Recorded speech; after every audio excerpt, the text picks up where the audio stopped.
പാലക്കാട് കിഴക്കഞ്ചേരി പാലക്കുടി വെള്ളച്ചാട്ടത്തിൽ കാണാതായ സ്ത്രീയെ കണ്ടെത്തി. തമിഴ്നാട് സ്വദേശിയായ ഭാനുപ്രിയയാണ് മരിച്ചത്.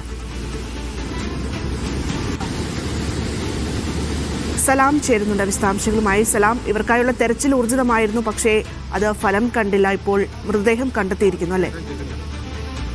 അതേപത്ര 5 പേരടങ്ങുന്ന തമിഴ്നാട് സ്വദേശികളെ സംഘമാണ് വെള്ളച്ചാട്ടത്തിനടുത്തെത്തിയത്. അതിൽ 2 പേരെയാണ് കാണാതായത്. അതിൽ ഒരാളെ കണ്ടെത്തി, മറ്റൊരാളെയാണ് മരിച്ച നിലയിൽ കണ്ടെത്തിയത്. അത് തമിഴ്നാട് സ്വദേശിയായിട്ടുള്ള ഭാനുപ്രിയ എന്ന് പറയുന്ന ഒരു വനിതയാണ്. അവരെയാണ് മരിച്ച നിലയിൽ കണ്ടെത്തിയത്. അതോടൊപ്പമുള്ള സുഹൃത്ത് ഭരതനെ ജീവനോട് തന്നെ കണ്ടെത്താനായിട്ടുണ്ട്. അയാളെ ഇപ്പോൾ വെള്ളച്ചാട്ടത്തിനടുത്ത് നിന്നും പുറത്തേക്ക് എത്തിക്കാനുള്ള ശ്രമത്തിലാണ് ഇപ്പോൾ ഉള്ളത്. കൂടുതൽ ഫോഴ്സ് അങ്ങോട്ടേക്ക് എത്തിയിട്ടുണ്ട്. പാലക്കാട് നിന്നുള്ള കൂടുതൽ, അതായത് മുങ്ങൽവിദഗ്ധർ അടക്കമുള്ള കൂടുതൽ സംഘം അങ്ങോട്ടേക്ക് പോയിട്ടുണ്ട്. അവരാണ് ഇപ്പോൾ ഇയാളെ പുറത്തേക്ക് എത്തിക്കാനുള്ള ശ്രമം നടത്തിക്കൊണ്ടിരിക്കുന്നത്. അതോടൊപ്പം തന്നെ ഭാനുപ്രിയയുടെ മൃതദേഹം കൂടി പുറത്തേക്ക് എത്തിക്കാനുള്ള ശ്രമം തുടരുന്നുണ്ട്.